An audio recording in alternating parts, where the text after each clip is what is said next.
Bismillahirrahmanirrahim. Assalamualaikum warahmatullahi wabarakatuh. Alhamdulillahi rabbil alamin. Wassalatu wassalamu ala sayyidina Muhammadin wa ala alihi wa ashabihi ajma'in, amma ba'du. Subhanaka la ilma lana illa ma 'allamtana innaka antal alimul hakim.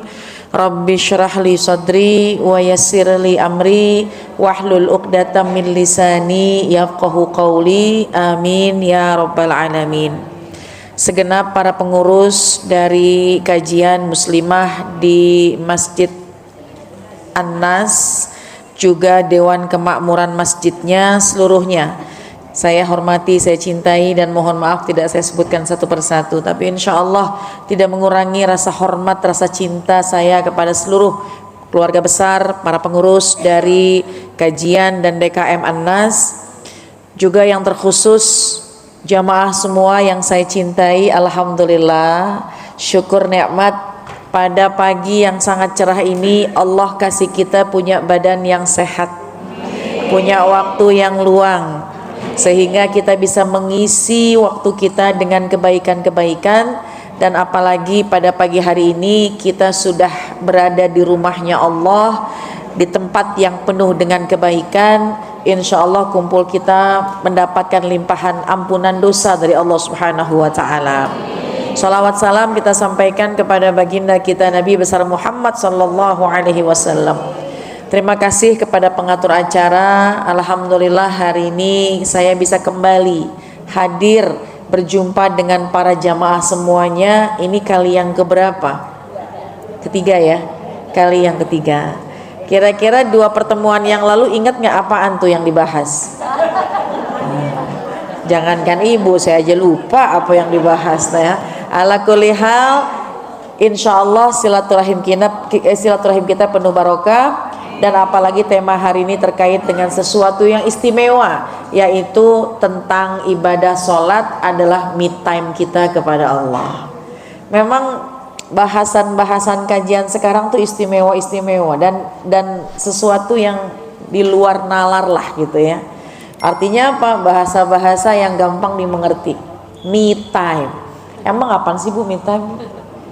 Ibu ada yang suka me time? Dikit-dikit me time. Saya perlu me time. Saya perlu healing.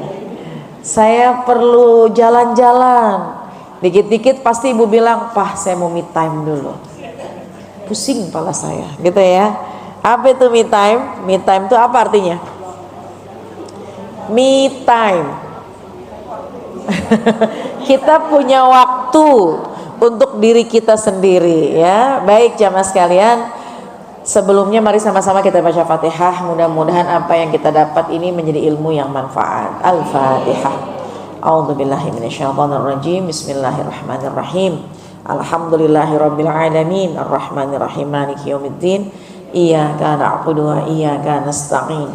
Ihdinas siratal mustaqim, siratal ladzina an'amta 'alaihim ghairil maghdubi 'alaihim waladdallin. Amin. Rabbana ighfir lana wa liwalidayna. Amin. Baik.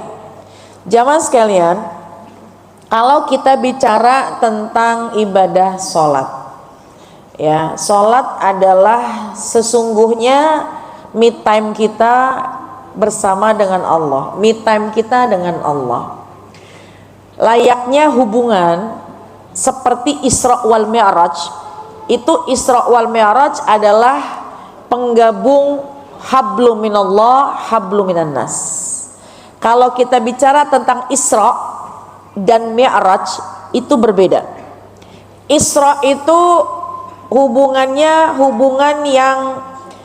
hubungan sesama manusia ya, yang namanya Isra minal masjidil haram ilal masjidil aqsa. Jadi hubungannya hanya hubungan dunia, hubungan sesama manusia. Kalau Mi'raj itu artinya naik ya, namanya naik ke atas apa ke bawah? Ke atas. Berarti Mi'raj ini adalah hubungan kita kepada Sang Pencipta. Isra dalam perjalanan baginda Rasul minal Masjidil Haram ilal Masjidil Aqsa, dari Masjidil Haram ke Masjidil Aqsa, dari Masjidil Aqsa ke Sidratil Muntaha. Ini yang disebut Mi'raj, melintasi 7 lapis langit. Jadi kita paham dulu nih, Isra Masjidil Haram ke Masjidil Aqsa, Mi'rajnya naik ke Sidratil Muntaha, melintasi 7 lapis langit. Itulah kehidupan kita, itulah hakikat kehidupan kita, bahwa di dalam Al-Quran surat Ali Imran ayat 113, insya Allah saya nggak khilaf, Allah firmankan, a'udzubillahi minasyaitonirrajim, duribat alaihimud dillatu aynama thuqifu illa bihabli minallah wa habli minan nas. Duribat alaihimud dillatu aynama thuqifu.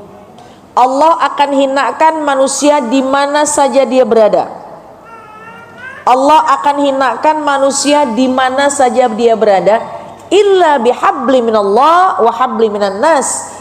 Kecuali Allah nggak akan hinakan bagi seseorang yang mampu menjalankan hubungan kepada Allah dan hubungan kepada manusia. Jadi kalau nggak imbang urusan sama Allah, urusan sama manusia, maka di dunianya akan Allah berikan kesulitan, Allah berikan Allah berikan ujian. Bahkan dalam ayat tersebut, duribat alaihimudillah, Allah akan hinakan. Nggak ada nilainya, nggak ada kedudukannya. Jadi kalau pengen sempurna juga urusan kita kepada Allah dan urusan kepada manusia. Yang pertama Isra atau hablum minan nas. Ayo, manusia juga harus kita jaga hubungannya, ya. Ada orang yang ibadah siang malam. Nabi pernah ditanya oleh salah seorang sahabiah, Rasul, saya punya tetangga, siangnya dia puasa, malamnya qiyamul lail. Siangnya puasa, malamnya qiyamul lail. Cuma urusan sama saudara, urusan sama tetangga, suka menyakiti, suka merendahkan. Di mana nanti dia Rasul? Apa jawaban baginda Rasul? Innaha finnar. Na'udzubillah. Tempatnya dia api neraka. Kenapa? Ibadahnya bagus kepada Allah. Dia sudah mendapatkan kebaikan, tapi ketika hubungan kepada manusianya tidak sempurna, dia suka menyakiti hati orang lain, maka tentu juga akan datang murkanya Allah. Na'udzubillah. Jadi harus imbang nih. Ada orang yang baik banget sama manusia, ya Allah, yang namanya murah, dermawan, senang berbagi, gak pernah merendahkan orang, senangnya nyenengin orang aja gitu, senangnya traktir aja gitu. Di sini ada nggak yang senang traktir? Ada. Ini kelihatan wajah-wajahnya yang senang ditraktir apa mentraktir, ya.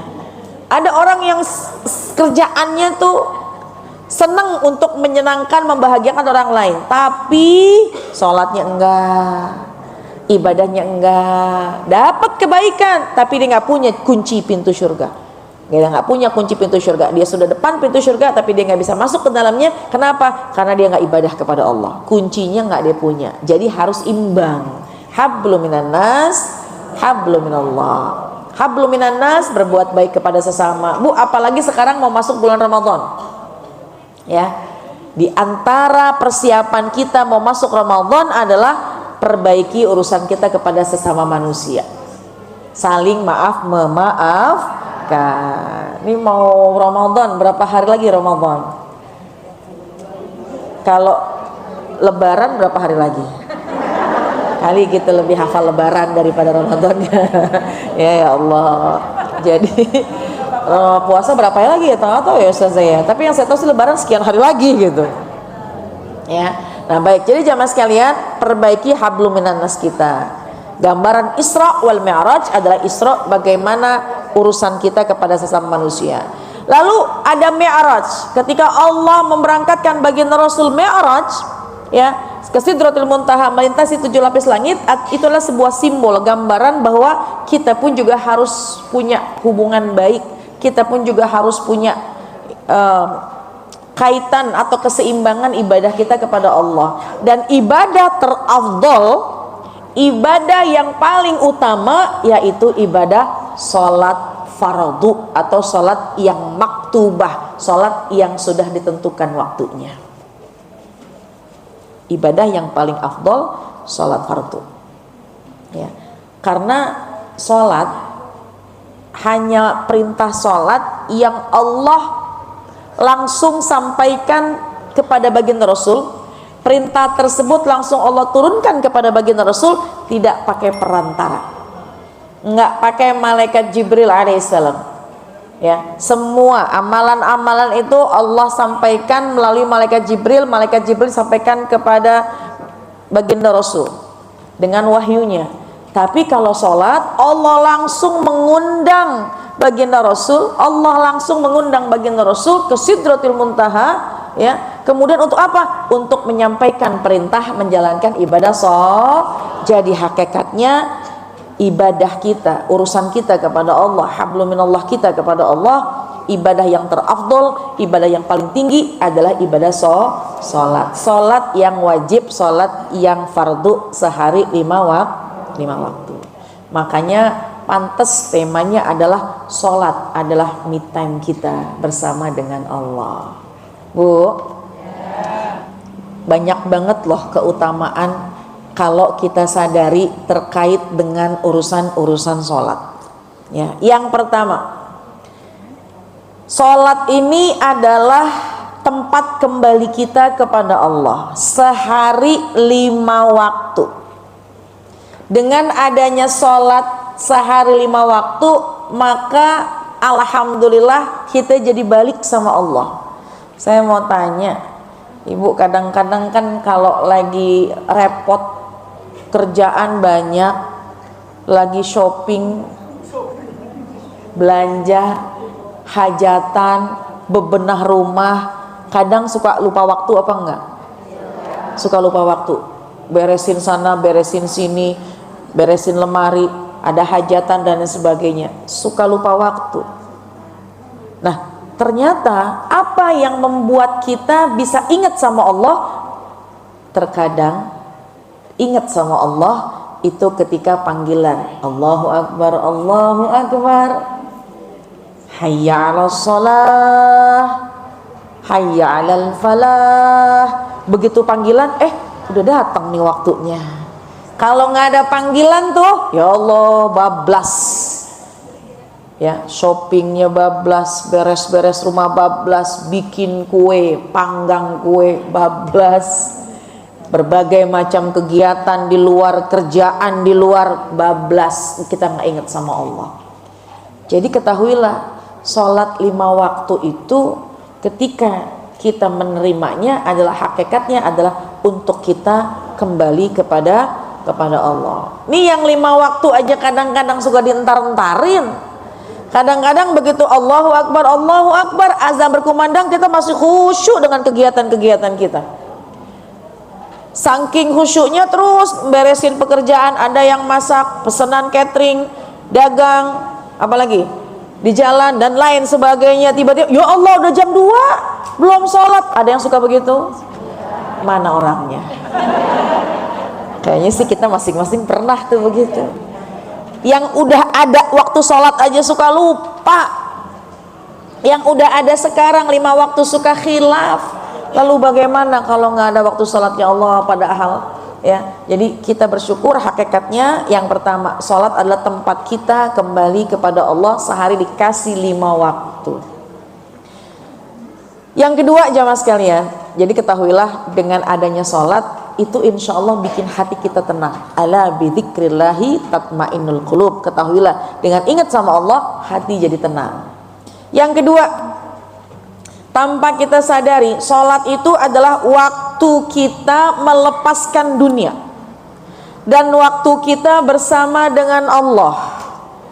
Kita ibadah, kita sholat, kita doa, kita minta apa yang kita mau. Karena Allah menjanjikan, kata Nabi, ketika ada orang yang sudah menjalankan ibadah sholat, dia sudah melakukan kewajiban dia kepada Allah, maka dia akan diberi upah dari kewajiban yang dia laksanakan. Apa upahnya? Ampunan dosa, doanya dikabul. Makanya kalau habis sholat jangan lantas jalan.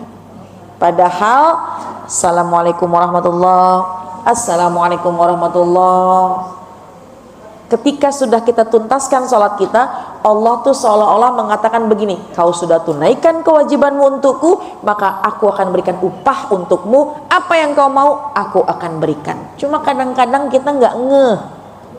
Habis sholat langsung bangun. Bukan langsung bangun, langsung megang HP. Perasaan lagi sholat tadi celang-celing. Siapa yang WA ya? Udah nggak fokus tuh. Padahal habis sholat Allah mau ngasih hadiah sama kita. Allah mau ngampunin dosa kita. Siapa yang punya masalah, disitulah tempat hati kita kembali kepada Allah. Yang punya masalah minta di situ solusi sama Allah. Bu, ibu kenal Sayyidina Bilal ibn Rabah? Kenal? Di mana rumahnya? Kenal nama ya. Sayyidina Bilal ibn Rabah, Sayyidina Bilal ini adalah muadzin yang mengumandangkan azan. Kalau diperintah sama Nabi, wahai Bilal, aku sudah masuk waktu sholat, itu baginda Rasul tidak mengatakan bahwa wahai Bilal, kumandangkan azan, sudah waktu sholat. Terkadang seperti itu, tapi seringnya apa yang dikatakan sama Nabi, wahai Bilal, arihna bis sholah. Wahai Bilal, arihna bis sholah. Wahai Bilal, istirahatkan kami dengan sholat. Artinya sudah datang waktu sholat, kumandangkanlah azan. Bu, wahai Bilal, istirahatkan kami dengan sholat. Istirahatnya itu yaitu kapan? Di waktu sholat. Jadikanlah kita ini dengan hiruk pikuk dunia, dengan masalah dunia, dengan lika-liku dunia, jadikanlah sholat ini tempat kita kembali kepada Allah. Kalau sekira-kira kita masih ngerasa gitu, iya ya, kok kayaknya masalah tuh nggak ada jalan keluarnya, kok kayaknya masalah ujian bertubi-tubi, mungkin kita belum menempatkan sholat ini sebagai tempat kita, tempat mengadu kita sama Allah. Kenapa ya, kok urusan kita itu susah banget ditemukan jalan keluarnya, kok kayaknya urusan kita nih nggak pernah berhenti-berhenti, masalah ada aja. Mungkin karena kita masih membelakangkan urusan sholat.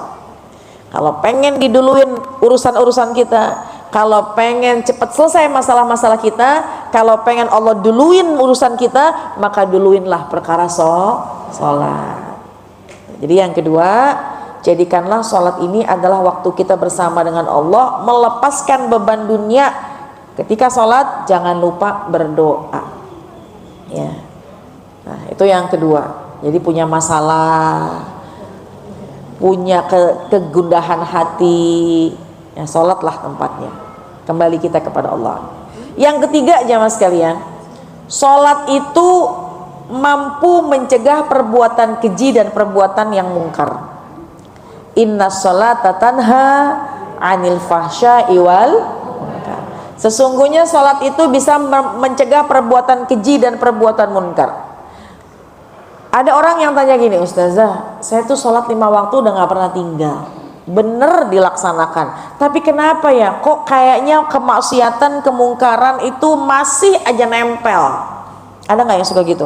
Sholat mah jalan, maksiat juga jalan. Bukan orang sini, orang situ tuh, orang sonoan dikit lah. Orang sini sih insya Allah enggak kok, enggak beda. Ya Allah, kadang-kadang kenapa ya sholat 5 waktunya udah, cuma kalau temen ngajak gibah kita enggak rem. Kita nggak bisa tuh, kita bilang enggak udah, kita lagi jangan, udah deh urusin aja urusan kita. Enggak. Kadang-kadang kalau misalnya ada yang marah sama kita, kita pengen balas juga dengan kejahatan, padahal tiap hari sholat sih, cuma kadang-kadang kenapa yang namanya suka nyakitin orang lisannya, naudzubillah. Kadang-kadang nih itu mungkin terjadi. Inilah bentuk introspeksi kita. Jadi teman-teman jamaah sekalian, bismillah. Iya ya, kenapa ya? Mungkin ada ya satu yang salah. Ketika ada kalimat, ada firmannya Allah, inna sholata tanha anil fahsya'i wal munkar. Sesungguhnya sholat mencegah perbuatan keji dan perbuatan munkar. Coba lihat tulisannya. Apa tulisannya? Innas sholata.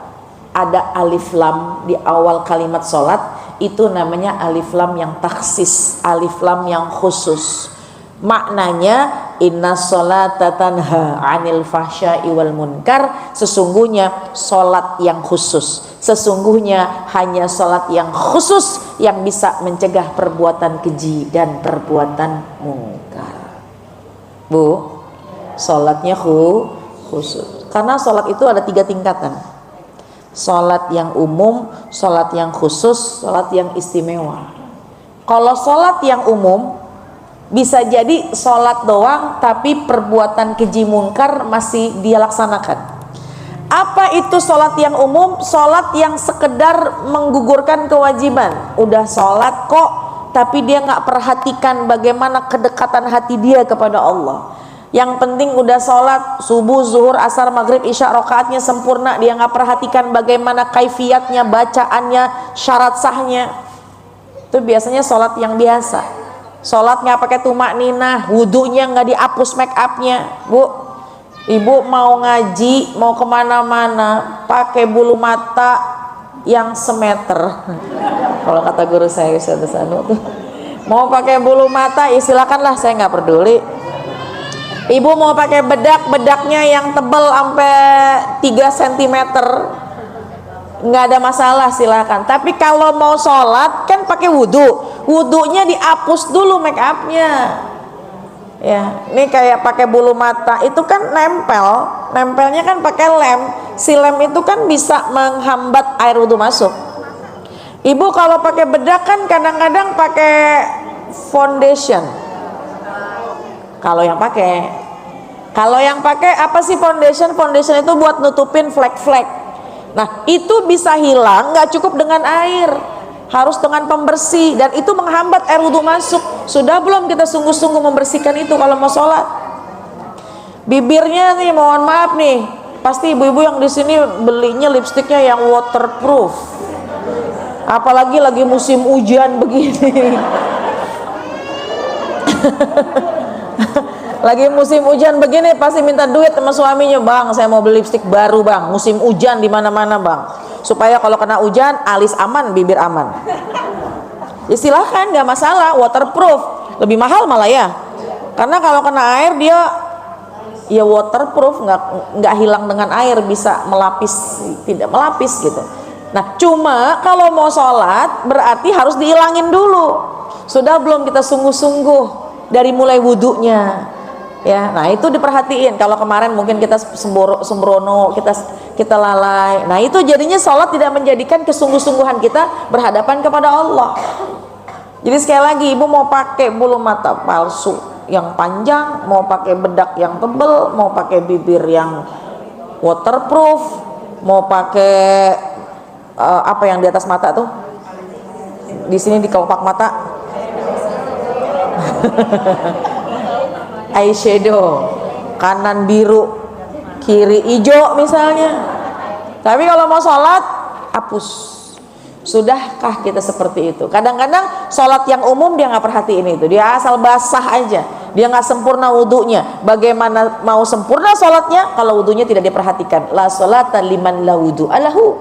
Nggak sempurna sholat seseorang apabila nggak sempurna juga wudhunya. Itu sholatnya biasa-biasa aja, sholat yang khusyuk, sholat yang biasa. Nah, di antara tanda-tanda nih, Bu, tanda-tanda yang gampang dilihat orang mengerjakan sholatnya sholat yang biasa adalah dia ketika datang waktu sholat jadi beban buat dia. Begitu waktu azan, waktu sholat masuk, azan berkumandang, Allahu Akbar, Allahu Akbar. Terus dia bilang gini, ya Allah, udah sholat lagi. Jadi beban, dia nggak jadikan sholat itu tempat kembali dia kepada Allah. Nah, itu biasanya sholat yang umum tuh, mau nggak mau dia jalanin sholat tapi dia nggak perhatikan bagaimana kaifiat, tata cara, syarat sah, apalagi tidak jadikan sholat itu menghadirkan hati. Insya Allah nggak ada orang yang di sini. Kalaupun ada, mudah-mudahan di-upgrade jadi sholat yang khusus supaya masuk ke dalam kategori inna sholata tanha 'anil fahsya'i, supaya sholat yang khusus bisa mencegah perbuatan keji dan perbuatan munkar. Apa sholat yang khusus? Sholat yang cirinya gampang. Kalau ada azan berkumandang maka dia mengatakan alhamdulillah. jamaah, waktunya bersama dengan Allah. Alhamdulillah datang waktu sholat. Bu, kalau waktu sholat ibu bilangnya alhamdulillah apa astagfirullah udah sholat lagi? Insya Allah alhamdulillah. Kalau alhamdulillah berarti dikit lagi ibu punya sholat yang khusus. Kenapa? Karena sudah senang dengan kedatangan sholat. Marhaban bi zikrillahi ta'ala, selamat datang pengingat Allah. Kita jadi ingat sama Allah, alhamdulillah. Ya, sholat yang khusus. Dari mulai mana? Dari mulai wudunya diperhatiin, airnya, wudu pakai air yang memang bisa mengangkat hadas. Basuhan wudunya diperhatiin, bu, wudunya diperhatiin, karena kalau wudunya nggak diperhatiin takut sholatnya juga nggak sempurna. Apalagi nih kata Nabi pernah ditanya sama salah seorang sahabat, Rasul, nanti di hari akhirat di padang mahsyar jutaan manusia berkumpul di sana, bagaimana engkau akan berikan syafaat kepada umatmu? Pastikan beda-beda tuh, ada yang kau beri syafaat, ada yang enggak kau beri syafaat. Semua manusia, semua berkumpul di padang mahsyar, bagaimana engkau membedakan umatmu yang akan kau berikan syafaat? Apa kata Nabi? Inna ummati yud'auna yaumal qiyamah. Sesungguhnya aku bisa kasih ciri buat umatku nanti di hari kiamat yang bakal aku kasih syafaat. Siapa mereka? Ghurran muhajjalin min atharil wudu. Wajahnya bersinar, kanan kirinya bersinar karena dia berwudu. Ghurran, wajahnya bersinar karena wajahnya dibasuh wudu dengan wajah yang polos. Artinya ghurran, wajahnya bersinar karena wudu, nggak ada air wudu yang terhalang dengan apapun di wajahnya. Tuh, jadi sayang kalau kita wudunya sembarangan, bedaknya nggak dihapus dulu, alisnya nih yang kereng banget nggak dihapus dulu, lipstik yang merah nggak dihapus dulu, ya, bulu mata nggak dilepas dulu. Kenapa? Sayang, karena pertama sholatnya nggak wudunya nggak sah, sholatnya nggak sah, nanti juga takutnya nggak jadi cahaya nanti di hari kiamat. Ghurran, wajahnya bercahaya, muhajjalin, kanan kirinya bercahaya sebab berwudu. Mana yang kanan kirinya? Karena dia membasuh tangan sampai siku. Bu, kalau wudu sempurna nggak basuhan tangan kanan kirinya? Insya Allah. Makanya kalau kita mau pergi keluar kota, mau pergi jauh, mau pergi yang kira-kira sholatnya di jalan, lihat, perhatiin kancing baju tangannya bisa dilepas nggak buat wudu. Karena jangan sampai nggak sempurna. Ketika Nabi mengatakan semacam itu, Sayyidina Abu Bakar As-Siddiq dan para sahabat yang lain memanjangkan basuhan tangannya sampai mendekati ketiak, lewatin. Kenapa? Dia tahu bahwa basuhan wajah, basuhan tangan kanan, basuhan tangan kiri sampai siku itu kelak nanti bisa menjadi cahaya yang akan menjadi tanda Nabi ngasih syafaat kepada kita. Amin ya rabbal. Ghurran muhajjalin min atharil wudu. Nanti aku punya tanda di hari kiamat, umat-umatku yang akan aku kasih syafaat wajahnya bersinar, kanan kirinya bersinar karena mereka wudu. Tapi wudunya yang benar, ya, wudunya yang sempurna. Coba liatin dari mulai kuku, kadang-kadang kukunya panjang, ada yang nginep tuh hitam-hitam di situ. Bukan orang majelis mah rapi semua. Liatin anak kita tuh, liatin anak gadis kita, liatin anak laki-laki kita, liatin suami kita, tangannya bagaimana, kukunya, basuhannya, ya. Ini nanti yang akan menjadi cahaya di hari kiamat. Kita bayangin aja, wudunya sah, sholatnya sah, wajah tangan ini yang kita basuh ketika wudhu mudah-mudahan kelak menjadikan tanda Nabi memberikan syafaat kepada kita. Amin ya. Ini sholat yang khusus. Dia jadikan sholat ini adalah sholat tempat kembali dia kepada Allah. Tumakninahnya, syarat sahnya, rukunnya dia jalankan dengan sebaik-baiknya. Meskipun kadang-kadang kurang bisa khusyuk, tapi dapat khususnya. Kenapa? Karena dia sempurna dalam pelaksanaan wudhu dan sholatnya, meskipun jauh dari khusyuk. Susah dapetin khusyuk. Khusyuk ini ada di tingkatan yang paling tinggi. Bu, kalau sholat khusyuk apa belum? Sama saya. Tapi paling enggak dari wudunya kita baik, sempurna, sholatnya kita sempurna, tumakninahnya kita jalankan, syarat sahnya kita sempurnakan, maka kita berusaha menghadirkan hati kita, meskipun ya Allah susah buat khusyuk, tapi kita berusaha, insya Allah sholat yang itu, sholat yang kelak bisa mencegah kita dari perbuatan keji dan perbuatan yang mungkar. Naikin lagi tingkatan yang paling tinggi, ini adalah tingkatan sholat yang istimewa. Ya, apa sholat yang istimewa? Sholat yang dia benar-benar bisa menghadirkan Allah dalam hatinya, yang bahkan ketika lagi sholat apapun gak terasa pada dirinya.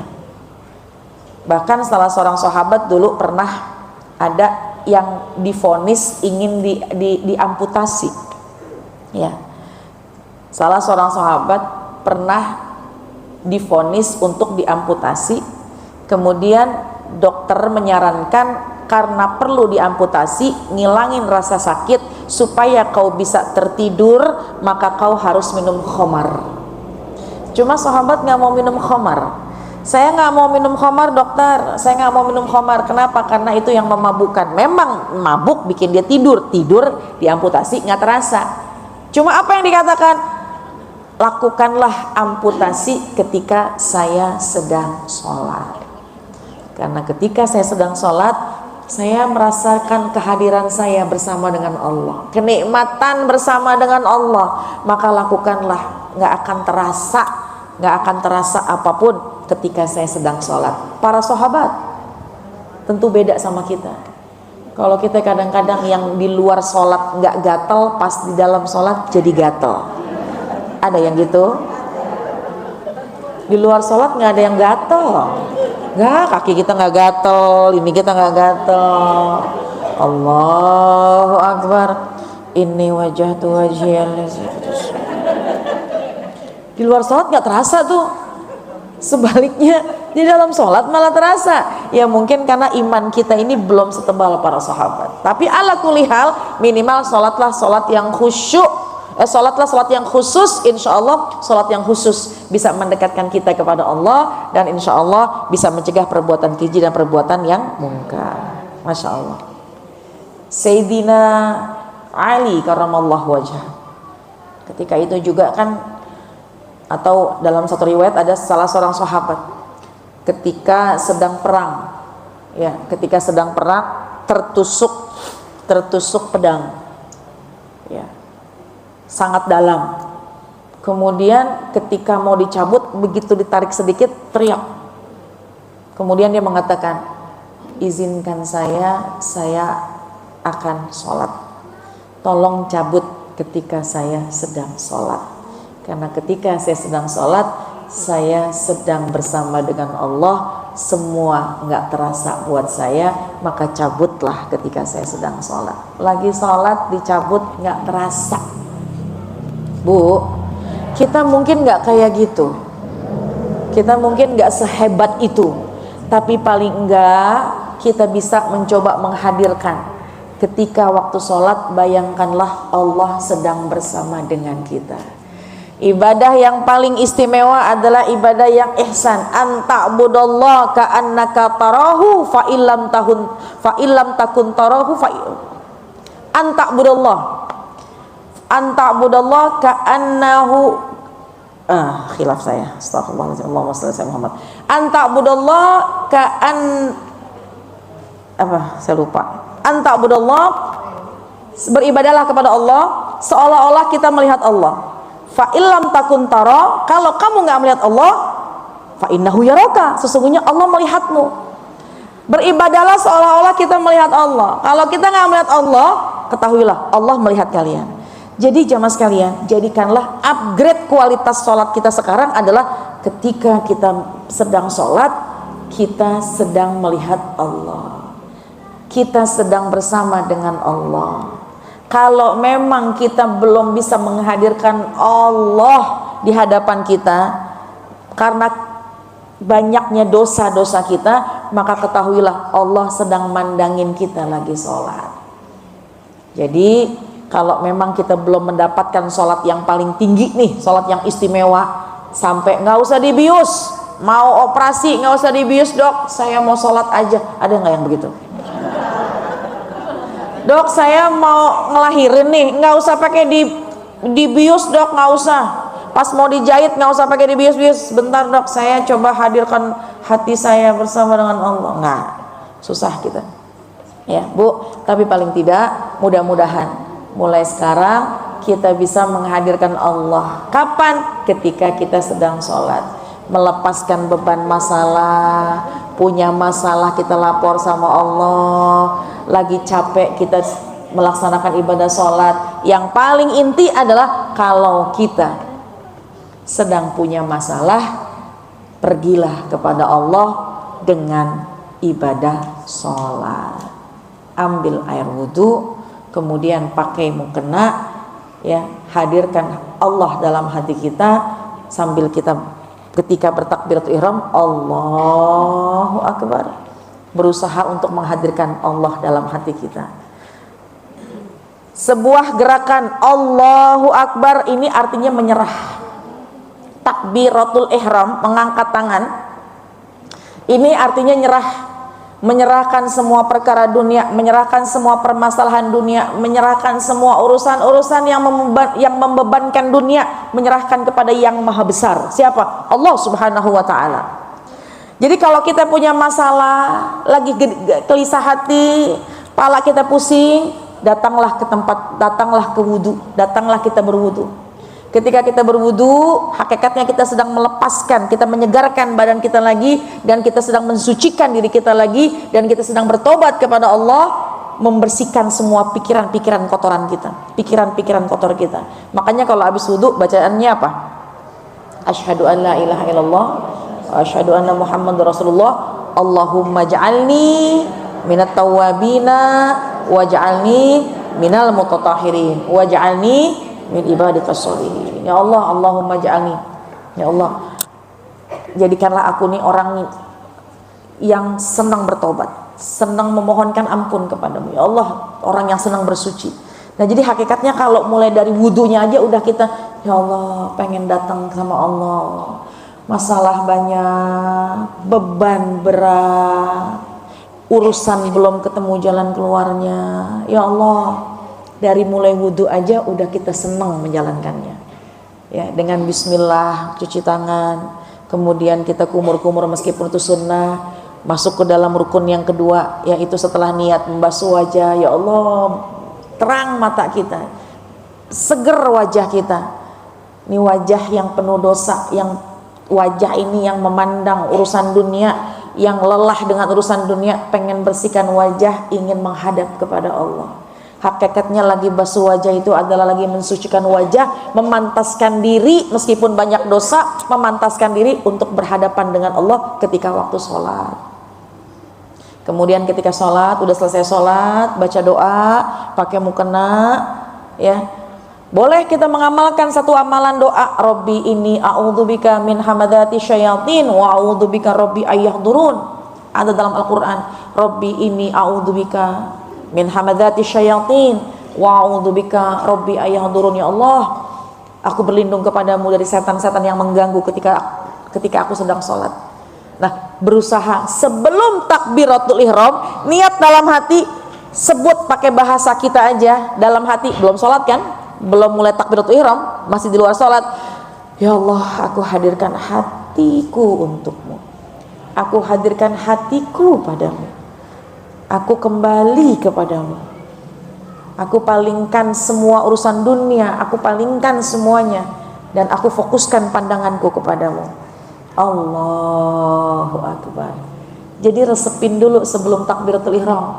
Jangan kadang-kadang begitu, Allahu Akbar, amin. Bagaimana bisa kita menghadirkan Allah dalam hati kita? Jadi mulaikan hadirkan Allah dari mulai kapan? Dari mulai berwudu. Ya Allah, aku bersihkan wajahku, wajah yang penuh dosa, aku bersihkan wajahku, dan aku memantaskan diriku untuk bisa berhadapan denganmu ketika nanti sedang sholat. Aku berkumur-kumur agar lisanku ini senantiasa lisan yang senantiasa berzikir kepadamu. Kita berwudu, ketika sholat, nah hadirkanlah Allah dalam hati kita. Berusaha menghadirkan Allah dalam hati kita, Bu, ketika di sujud yang terakhir, kalau kita sedang punya masalah, maka berusahalah untuk mengadu kepada Allah. Tapi jangan pakai bahasa kita, pakai bahasa hati. Sekurang-kurangnya baca Allahumma rzuqna makhraja. Begitu sujud terakhir, Allahumma rzuqna makhraja. Ibu kalau sholat sendirian, mau sujudnya lama nggak ada masalah. Tapi kalau ibu jadi makmum, imamnya udah rukun berikutnya, ikutin, karena kita makmum. Kalau ibu jadi imam, sujudnya juga jangan kelamaan. Mentang-mentang kita imam, Allahumma rzuqna makhraja, Allahumma rzuqna makhraja, Rabbana atina fid dunya hasanah. Yang belakang udah 15 menit nih, imam kenapa nih, jangan-jangan pingsan nih. Ibu boleh memanjangkan doa di sujud terakhir ketika sedang sendirian, ya. Nah, hadirkanlah Allah. Kita bilang, ya Allah, aku lepaskan semua urusan duniaku, aku ingin hadirkan hatiku kepadamu ketika sedang sholat. Maka ketika kita sudah mengucapkan Assalamualaikum warahmatullah, Assalamualaikum warahmatullah, angkat tangan kepada Allah. Disitulah waktu yang tepat kita meminta kepada Allah. Maka insya Allah selepas itu hati menjadi tenang. Selepas itu semua urusan akan jadi lancar. Selepas kita minta, Allah akan siapkan semua jalan keluar dari setiap masalah-masalah kita. Amin ya Rabbal. Jadi jamaah sekalian, sebelum kita mengupgrade kualitas ibadah kita yang lain, yuk kita sama-sama, termasuk saya, upgrade lah kualitas ibadah sholat kita. Dengan cara ketika azan berkumandang, kita katakan Alhamdulillah, ini saatnya kita kembali bersama dengan Allah. Kemudian ketika datang ke tempat wudhu, hadirkan hati kita, senengin hati kita untuk kita melaksanakan tata cara wudhu dengan sempurna. Kemudian ketika kita menggunakan pakaian sholat kita, ketika kita menggunakan mukena, maka kita niat dalam hati, ya Allah, aku akan mengadu kepadamu, aku kembali kepadamu, aku akan berusaha menghadirkan hatiku kepadamu, hatiku bersamamu. Ya Allah, minta sebelum kita sholat, ketika sholat bismillah. Meskipun kadang-kadang udah sholat datang lagi gangguan, memang kadang-kadang manusia begitu ya, setan tuh suka ngiwaswisu fi sudurina, suka ngegodain kita. Nah makanya kita niatkan upgrade kualitas kita dengan harapan, dengan sholat insya Allah hati menjadi tenang, tempat kita ngadu sama Allah, tempat kita meminta. Selesai sholat jangan buru-buru jalan, angkat tangan berdoa, ngadu sama Allah, baik di sholat fardu maupun di sholat sun. Kalau punya masalah Bu, setiap rakaat boleh ibu membaca surat Al-Insyirah ya, setiap rakaat boleh. Alam nashrah laka sadrak wa wada'na, terus wa wada'. Oh ini bisa.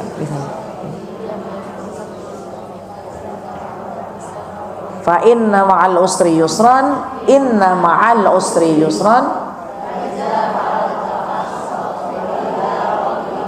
Boleh baca itu.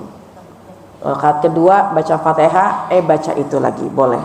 Sujud yang terakhir, kalau memang kita baca Rabbana hablana min azwajina, boleh. Kalau kita hafal, punya masalah sama suami kita misalnya, sambil sujud terakhir Rabbana hablana min azwajina, sambil bayangin wajah pasangan kita, ya Allah mudah-mudahan kau rubah hati pasangan, kau rubah hati suamiku, kau rubah hati istriku. Mungkin ada yang seorang suami agar kembali ke jalan yang benar, agar dia senantiasa bertambah ketaatan kepadamu. Rabbana hablana min azwajina, pandangin wajah mereka, wa zurriyatina, pandangin wajah anak-anak kita, qurrata a'yun, agar mereka bisa menyejukkan hati, menyejukkan mata hati kita.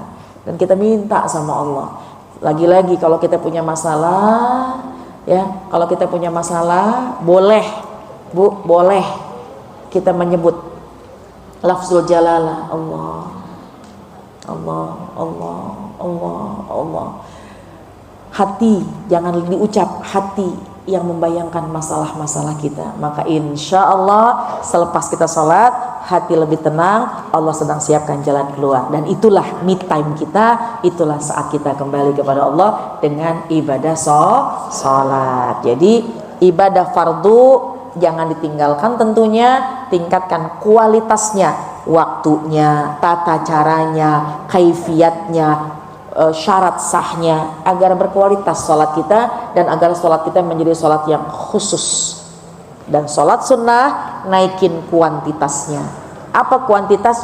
Jumlahnya, duhanya, witirnya, rawatib qobliyah ba'diyahnya, tahajudnya. Yang belum ayo dikerjakan, yang sudah dikerjakan ayo ditambah lagi.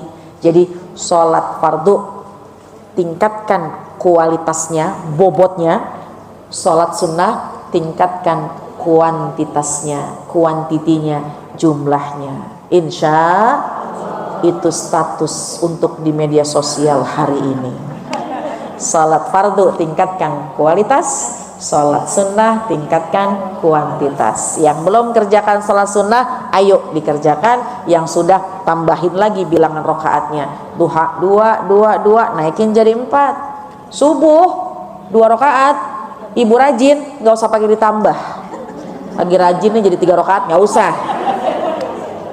Tapi bobotnya, kualitasnya, kehusyuannya, bacaannya ditambah, ya, tumakninahnya, bacaannya tuh diperpanjang itu. Jadi fardu kualitas, sunnah kuantitas. Dan ketahuilah jamaah sekalian, Allah menanti kita. Kapan? Di waktu sholat.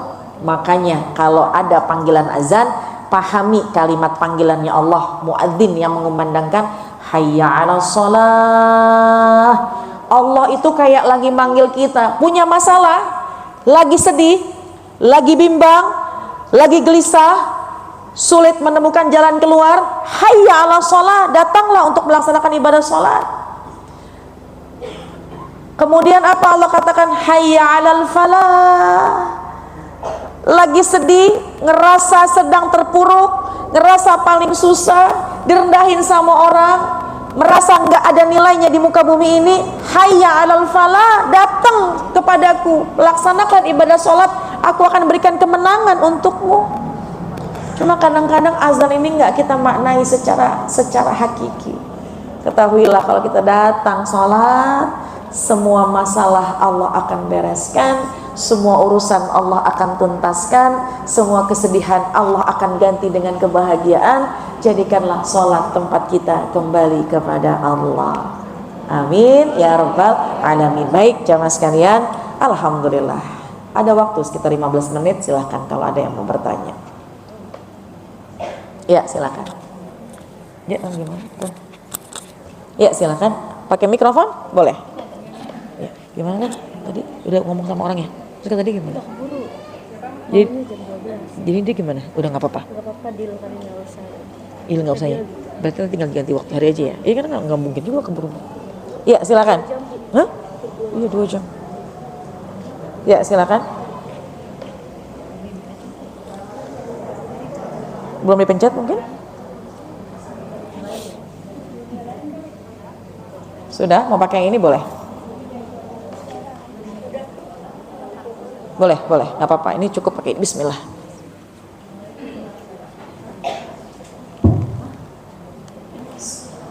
Assalamualaikum warahmatullahi wabarakatuh. Waalaikumsalam warahmatullahi wabarakatuh. Iya.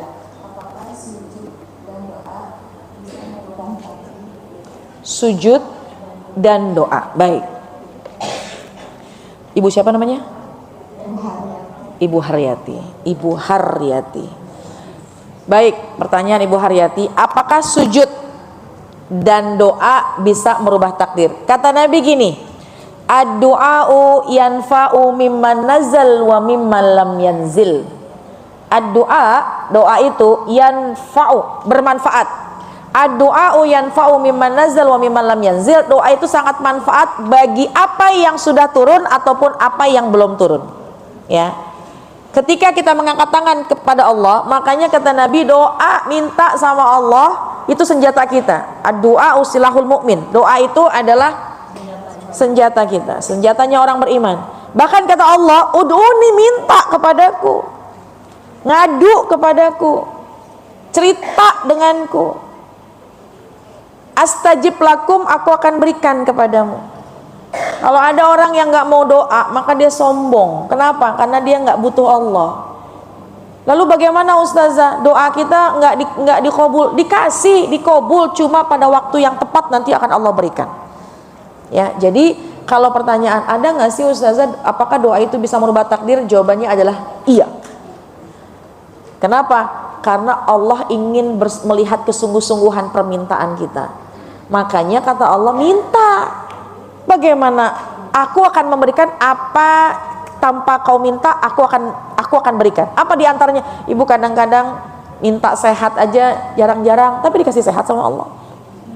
Kadang-kadang ibu mintanya 5, tapi Allah kasihnya 500. Bukankah itu sifat Allah yang maha murah buat kita? Allah memberikan banyak kebaikan buat kita. Yang kita nggak minta aja Allah kasih. Lalu bagaimana kalau kita minta? Pasti Allah kasih. Cuma kadang-kadang kita kurang sabar dalam berdoa. Apa maksudnya sabar? Sabar itu jangan begitu doa sehari, 2 hari, 3 hari minta kontan dikasih. Tunggu terus, setiap hari terus minta sama Allah. Insya Allah pasti akan Allah berikan, dan itu akan merubah keadaan. Tapi merubah takdir. Tapi takdir ada 2. Ada takdir yang bisa dirubah, ada takdir yang tidak bisa dirubah. Apa takdir yang tidak bisa dirubah? Ya Allah, saya akan dilahirkan jadi perempuan, rubah jadi laki-laki, ya Allah. Nggak bisa. Ya, nggak usah, itu udah nggak bisa dirubah. Ya Allah, saya dilahirkan dari ibu yang model begitu, ganti ya Allah ibu saya. Nggak bisa. Ya Allah, saya punya saudara 5, ya Allah 2 megelin hati saya, ya Allah tuker dia, ya Allah. Nggak bisa. Itu takdir yang nggak bisa dirubah. Apa yang nggak bisa dirubah? Panca indera, anggota badan kita, ya, kulit kita coklat begini, ya udah begini, udah nggak bisa dirubah lagi. Kita jadi perempuan, kita terlahir dari ibu yang mana, ayah yang mana, punya saudara yang mana, itu kita nggak bisa berubah. Tapi apa yang bisa dirubah? Kesehatan, ya, rizki, pekerjaan, pengen punya anak soleh-solehah, pengen punya suami yang soleh, pengen punya kehidupan yang lebih baik lagi, dan itu bisa dirubah. Bagaimana bisa merubahnya? Dengan ikhtiar dan juga dengan doa. Ikhtiar jalan, doa juga jalan. Ya, baik. Wallahu a'lam, gitu ya. Jadi, sujud adalah sebuah ritual ibadah. Di dalam sujud lakukanlah doa, karena seorang hamba terdekat dengan Sang Khalik, terdekat dengan Allah ketika pada waktu sujud, dan sujud yang terakhir. Jadi ada sambungannya nih, doa dengan sujud. Maka ketika di sujud yang terakhir, perpanjang sujud, perbanyak berdoa. Kalau kita lagi sendirian. Tapi kalau kita lagi makmum, ikutin imam. Kalau kita imam, jangan panjang-panjang sujudnya. Ntar si makmum kan ngikutin kita. Kalau sholat sendirian, apakah sholat fardu, apakah sholat sunnah, perpanjang silahkan. Banyakin doa, asal jangan ketiduran. Ya, doa, pokoknya kuncian kita. Karena hakikatnya sholat adalah doa. Hakikatnya sholat adalah doa. Ibu lagi sholat, ibu baca Fatihah aja udah berdoa sama Allah. Ihdinas siratal mustaqim, ya Allah tunjukkanlah kami jalan yang lurus. Itu doa sama Allah. Inni wajahtu wajhiya, semua itu doa sama Allah. Ya, jadi lagi subuh baca kunut itu doa, dan memang doa terbaik adalah ketika di dalam sholat, tapi tidak dengan bahasa Latin, tapi dengan bahasa Arab. Dan doa yang paling afdol dilakukan di sujud yang terakhir. Itu sholat, itu keadaan yang terdekat dengan Allah. Ya, semangat untuk kita selalu berdoa kepada Allah. Bismillah. Baik, ada lagi? Ya, waalaikumsalam warahmatullahi wabarakatuh.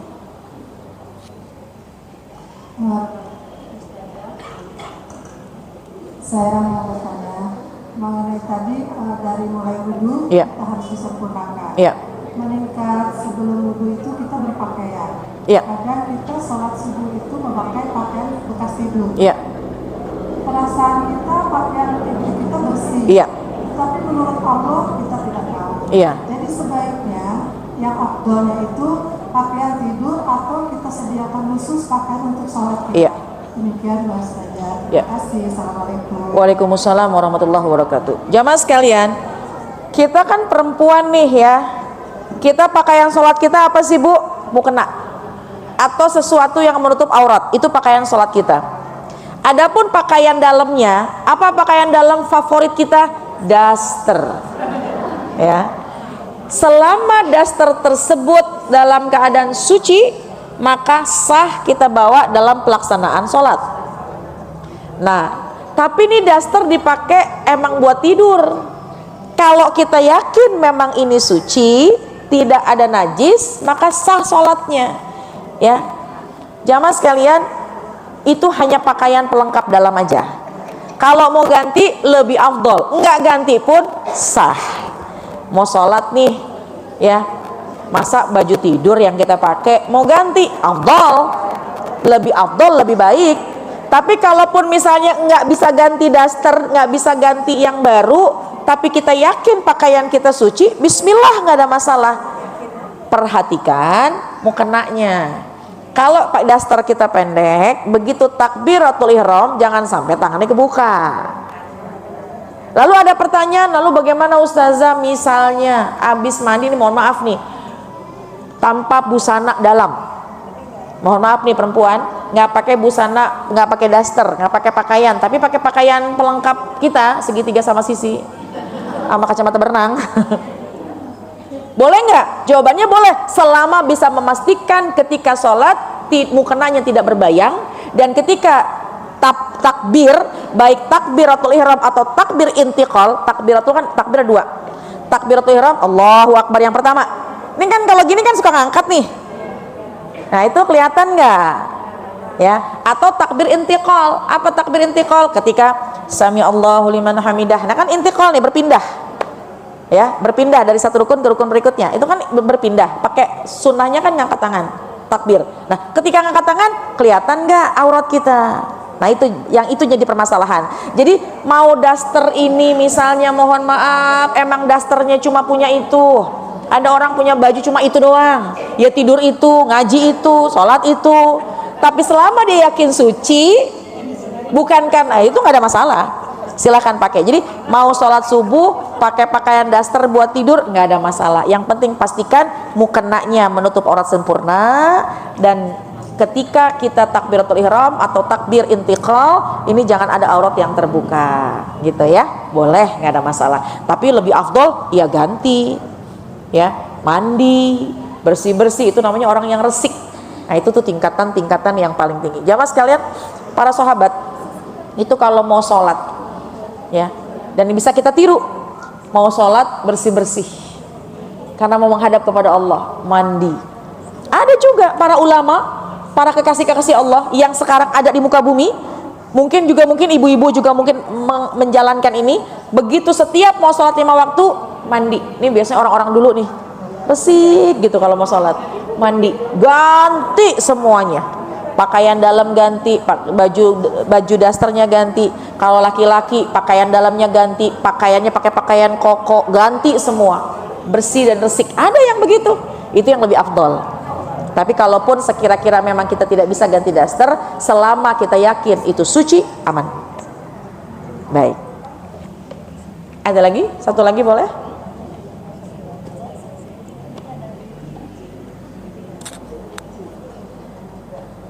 Cukup? Satu lagi boleh? Boleh.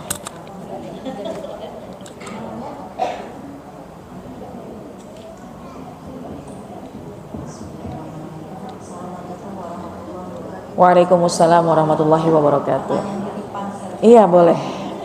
Boleh. Waktu dulu kan mungkin suka meninggalkan sholat. Ya. Nah pada Ya. saat sekarang kita mungkin tidak bodoh. Iya. Nah itu sholat ini kerjakannya Iya. setelah ba'diyah atau sebelum? Iya. Terima kasih. Baik.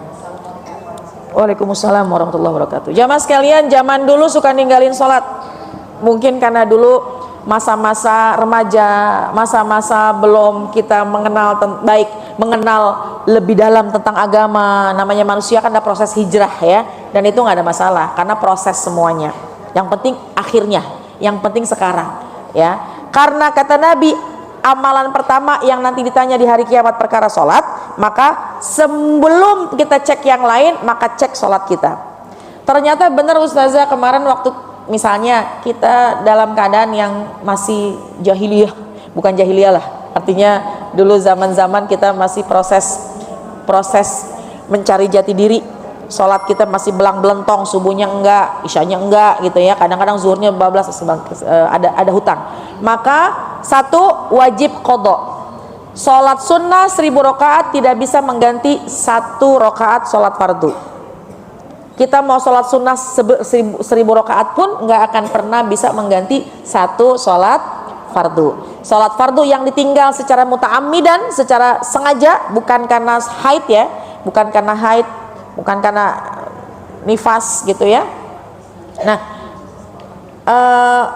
harus diqadha. Sekarang kita menyadari kita mau perbaiki, maka sekaranglah waktunya mengqadha sebelum terlambat. Caranya bagaimana? Dua. Pertama, kita boleh mengqadha di luar waktu, karena hakikat qadha memang bukan di waktunya. Qadha itu adalah pelaksanaan sholat bukan pada waktunya. Kalau adaan melaksanakan sholat pada waktunya, ya. Kenapa qadha? Karena bukan melaksanakan pada waktunya. Artinya di waktu yang ibu senggang, di waktu duha nih, ya, kita punya hutang puasa, kita punya hutang sholat banyak banget. Sholat duhanya 2 rakaat aja. Yang lainnya subuh, zuhur, asar, maghrib, isya, rapel semua boleh. Di waktu duha nggak bisa Ustazah, saya kosongnya di waktu siang, boleh.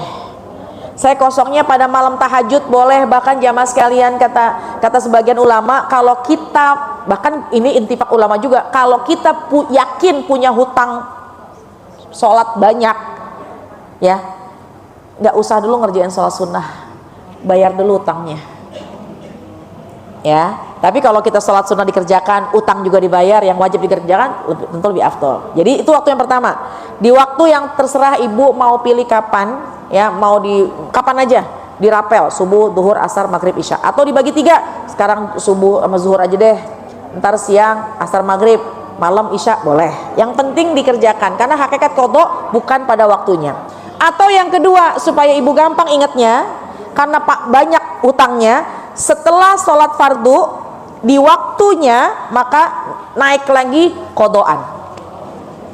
Misalnya ntar zuhur nih, sholat zuhur 4 rakaat, niatnya apa sih? Adaan lillahi ta'ala, ya, saya kerjakan sholat zuhur 4 rakaat pada waktu ini, menghadap kiblat lillahi ta'ala. Itu kan waktu itu emang kewajiban kita hari ini.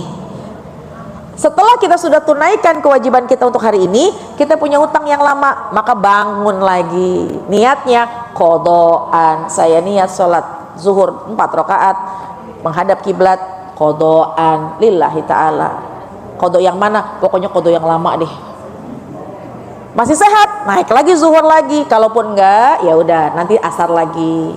Kan ba'diyah asar nggak ada Ustazah? Iya, sholat ba'diyah asar, sholat ba'diyah subuh nggak ada. Tapi karena ini qadhaan, sholat yang ada sebabnya. Sebab kita sholat karena memang kita punya hutang sebelumnya, maka silahkan dilanjutkan.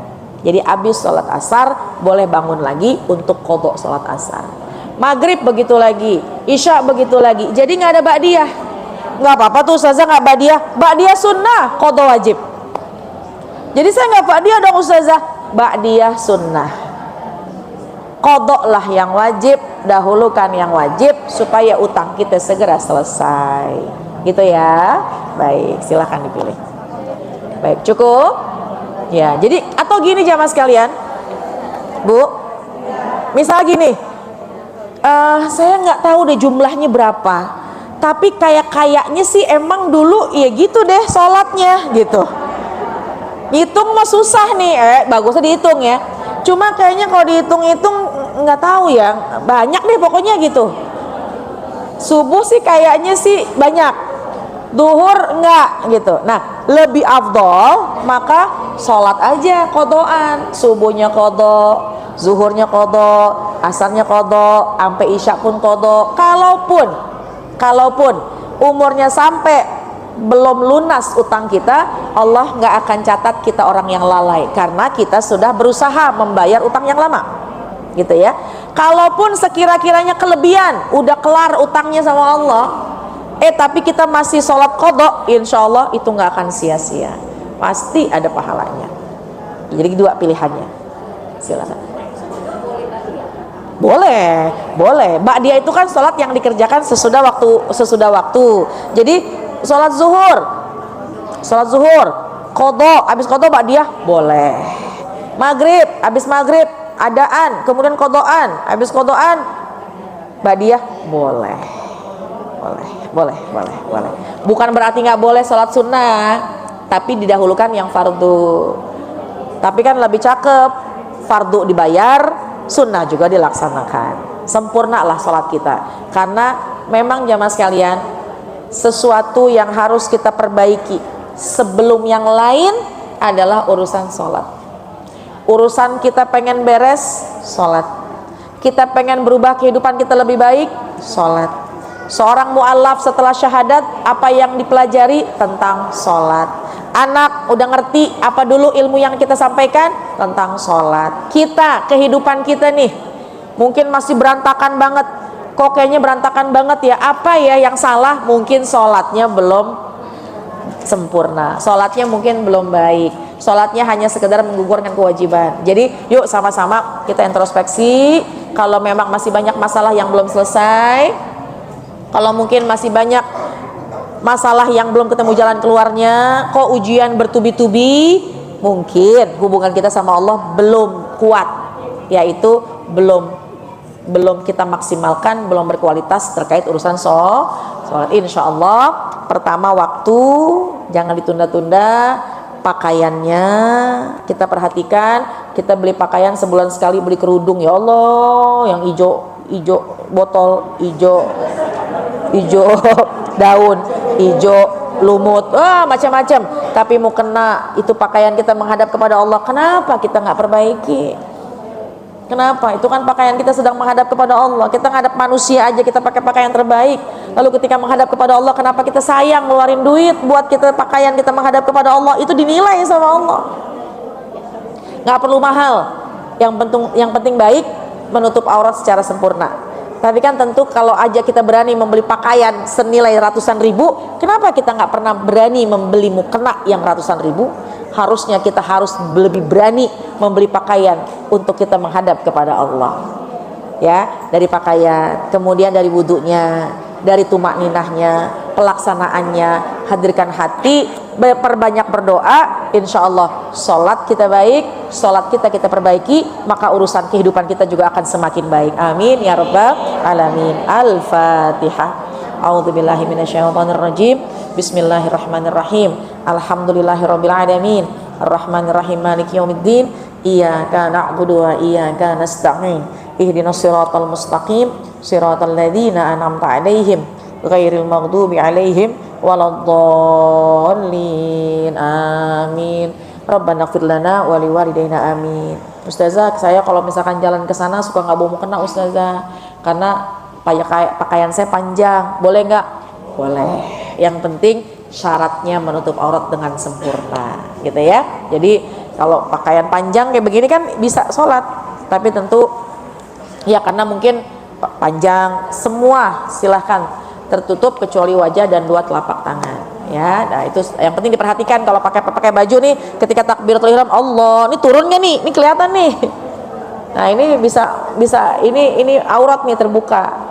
Ya, kemudian kaos kaki, kita bajunya panjang tapi bagaimana kaki kita? Nah, tapi tentu sempurna ketika kita menggunakan pakaian mukena kita, ya. Baik. Langsung doa. Baik jamaah sekalian, alhamdulillah tepat jam 11 kita akhirkan kajian kita. Mari sama-sama mulai hari ini di 2026 juga mendekati bulan Ramadan, amalan pertama yang harus kita tingkatkan untuk memperbaiki semua kehidupan kita, baik hubungan kita kepada manusia, hubungan kita kepada diri sendiri, hubungan kita kepada Allah, yaitu yuk sama-sama kita berusaha untuk memperbaiki sholat kita, bagaimana waktunya, pakaiannya, kaifiatnya, bacaannya, tata caranya, dan kita jadikan sholat itu adalah tempat kita kembali kepada Allah. Maka kalau kita menomorsatukan urusan salat, maka Allah akan menomorsatukan urusan kita. Amin ya rabbal alamin. Nastaghfirullahalazim, nastaghfirullahalazim, nastaghfirullahalazim. Ya arhamar rahimin irhamna, ya arhamar rahimin irhamna. Alhamdulillahirabbil alamin. Hamda syakirin, hamdan na'imin, hamda yuafi ni'amahu wa yukafi mazida. Ya Rabbana lakal hamdu wa laka syukru kama yanbaghi li jalali wajhika wa li azimi sultanik. Allahumma shalli ala sayyidina Muhammad wa ala ali sayyidina Muhammad. Allahumma bihaqqil Fatihah wa bismil Fatihah wa bi karamatil Fatihah iftah lana abwabal khair waj'alna wa auladana wa dhurriyyatana min ahsani ahlil khair. Dawam fiya subhanakallahumma wa tahiyyatun fiya salam wa akhir dawahum alhamdulillahirabbil alamin. Amin amin ya rabbal alamin. Subhanakallahumma wa bihamdika asyhadu an la ilaha illa anta astaghfiruka wa atubu ilaik. Amin. Mudah-mudahan semua doa kita diijabah oleh Allah Subhanahu wa taala, dan pulang dari sini kita mari sama-sama meningkatkan kualitas salat kita, karena sesungguhnya salat itu adalah tempat kita kembali kepada Allah. Amin ya rabbal alamin. Terima kasih. Assalamualaikum warahmatullahi wabarakatuh. Pamit semua teman-teman. Nanti dilanjut ya. Assalamualaikum.